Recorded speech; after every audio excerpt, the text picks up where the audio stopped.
जय श्री कृष्ण भक्तों। श्री श्याम दर्शन में श्रीमद् भगवद गीता निवृत्ति दूसरे अध्याय के 15वां श्लोक में भगवान अर्जुन से कहते हैं, यम ही न व्यथयन्ते पुरुषं पुरुष सर्व सम दुख सुखम धीरम सहा अमृत्याय कल्पते।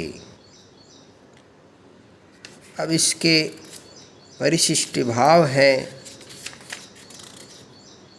श्लोक कहता है,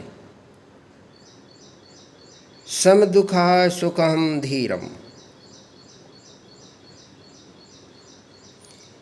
यम ही न व्यथयन्ते पुरुषम सो अमृत्याय कल्पते। भक्तों, स्वरूप सत्ता रूप है। ये जो हमारा स्वरूप है, यह पूरे सृष्टि का स्वरूप मान लीजिए, पूरी सृष्टि मान लीजिए। ये सत्ता रूप है। सत्ता में कोई व्यथा नहीं है।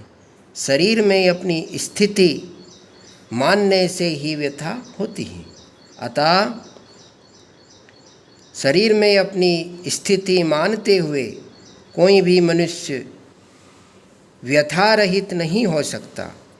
व्यथा रहित होने का तात्पर्य है प्रिय को प्राप्त होकर हर्षित ना होना और अप्रिय को प्राप्त होकर उद्विग्न ना होना, यानी दुखी ना होना।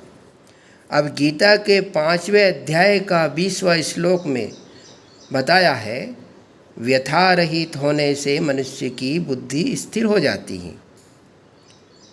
अब श्लोक कहता है, स्थिर बुद्धि रशमूढ़ः सुखदायी दुखदायी परिस्थिति से सुखी दुखी होना ही व्यथित होता है। सुखी दुखी होना सुख दुख का भोग है।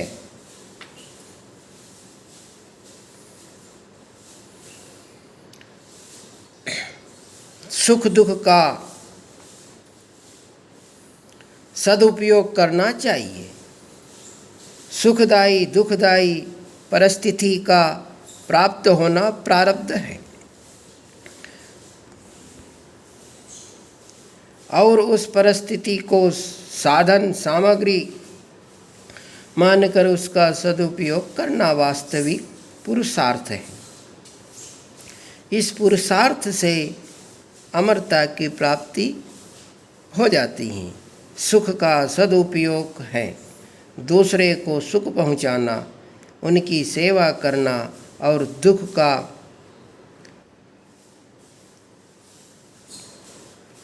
सदुपयोग है सुख की इच्छा का त्याग करना। दुख का सदुपयोग करने पर साधक दुख के कारण की खोज करता है। दुख का कारण है सुख की इच्छा।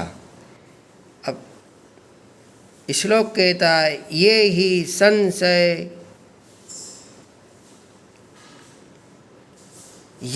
संस पर सर्जाः भोगाः दुखायोनम एवते। जो सुख दुख का भोग करता है उस भोगी का पतन हो जाता है, और जो सुख दुख का सदुपयोग करता है वह योगी सुख दुख दोनों से ऊंचे उठकर अमरता का अनुभव करता है। अब तक देह देही का जो वर्णन बताया हुआ है उसी को भगवान दूसरे शब्दों में आगे के श्लोकों में आपको बताएंगे। जय श्री कृष्ण।